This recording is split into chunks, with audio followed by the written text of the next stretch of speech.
Marketi i Krishtlindjeve ndriçoi rrugën e ambasadave në Tiranë, por u bë dhe dritë shprehse për mijëra njerëz në nevojë, pasi të ardhurat që do të mblidhen nga shitjet do të dhurohen për bamirësi. Marketi i Krishtlindjeve këtë vit u organizua në kujdesin e ambasadës britanike në Shqipëri. Çdo vit ambasadat dhe misionet diplomatike në Tiranë organizojnë panairin e Krishtlindjeve. Ne sigurohemi që të jemi të gjithë bashkë me një shpirt festiv për bamirësi, pasi fondet e mbledhura do të dhurohen për bamirësi. Të ardhurat që do të mblidhen nga shitjet në stendat e ambasadës britanike do të dhurohen për bamirësi. Po ashtu, edhe misionet e tjera diplomatike, të ardhurat që do të realizojnë nga shitjet do t'u japin organizatave të ndryshme që veprimtarinë e tyre kanë bamirësinë dhe që janë zgjedhur nga secili mision në mënyrë individuale. Si e priti publiku shqiptar panairin e Krishtlindjeve, organizuar nën kujdesin e ambasadorit britanik në Tiranë? Publiku shqiptar e vlerësoi shumë panairin pasi pëlqen të mësojë nga kulturat e ndryshme që shpalosen në këtë panair. Publiku shqiptar e pëlqen gjithashtu të jetë pjesë e këtij organizmi dhe pjesë e komunitetit të ambasadave të huaja.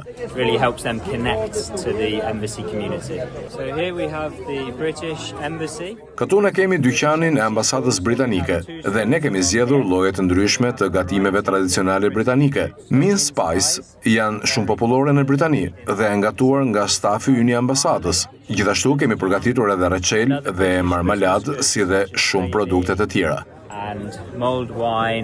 And stuffing mix as well. So far we've almost sold everything. Po thuaj se kemi shitur gjithçka.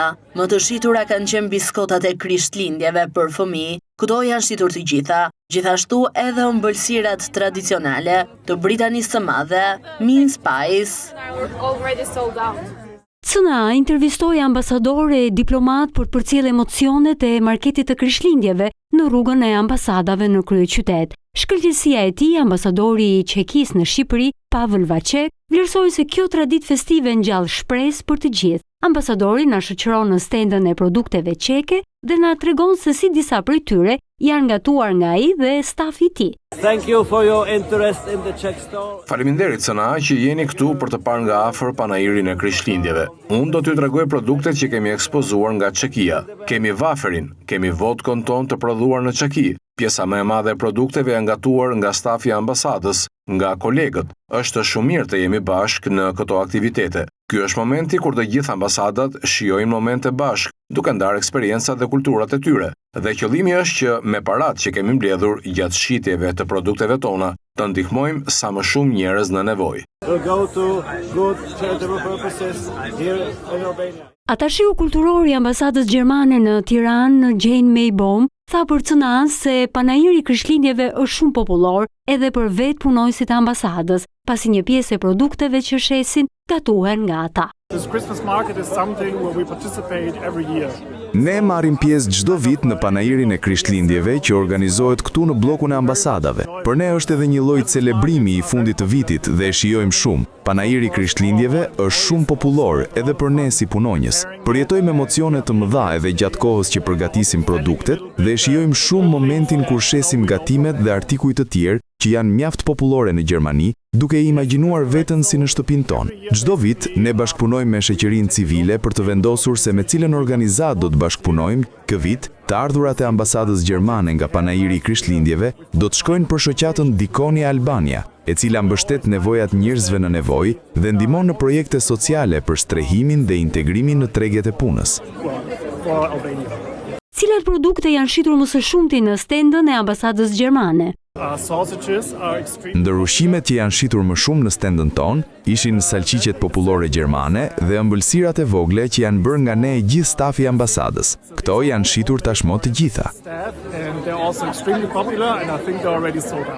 Ambasada e Indisë në Tiranë u paraqit për herë të parë në panairin e Krishtlindjeve me gatime tradicionale të gatuara nga stafi diplomatëve që kanë afro një vit që janë vendosur në Shqipëri. Më shumë se 200 persona kanë shijuar gatimet indiane dhe përfaqësuesit e ambasadës që i kanë gatuar me duart e tyre janë më së të kënaqura që shqiptarët e kanë shijuar ushqimin tradicional indian.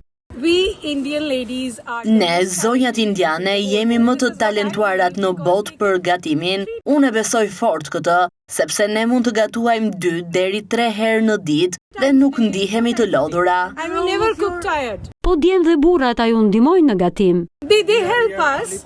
Ata na ndihmojnë, por ne jemi ato që ju udhëheqim në gatim. Ne jemi masterchefet dhe jemi krenaret ta pohojmë këtë.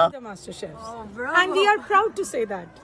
Përfaqësuesi i ambasadës së Indisë tregon edhe recetën e brianit, gatimi që indianët përdorin për të nderuar mikun. Ne përdorim orizin që prodhohet në Indi, llojin basmatik dhe shumë erëza tradicionale tonat, mes tyre shafrani, një erës shumë e shtrenjtë, ginger po ashtu dhe shtrojmë radh-radhe me mish pule. Por indianët kanë edhe kutin karakteristike të kursimeve, të cilën e prezantuan në marketin e Krishtlindjeve. Ne përgjithsisht përdorim këtë kuti me motive nga India për të mbajtur kursimet tona, por gjithashtu për të ruajtur edhe monedat indiane që janë përdorur ndër vite. Atmosfera e krijuar në marketin e Krishtlindjeve frymëzoi të gjithë të pranishmit.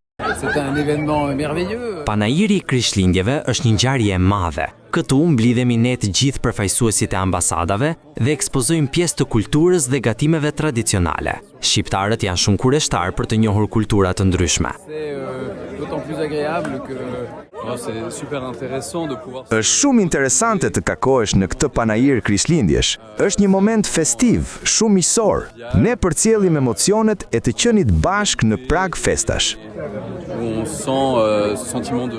Marketi i Krishtlindjeve organizohet çdo vit nga ambasadat e huaja të akredituara në Shqipëri. Në këtë vigjilje të Krishtlindjeve ishin britanikët ata që udhëhoqën fushatën e bamirësisë së ambasadave dhe misioneve diplomatike në Shqipëri.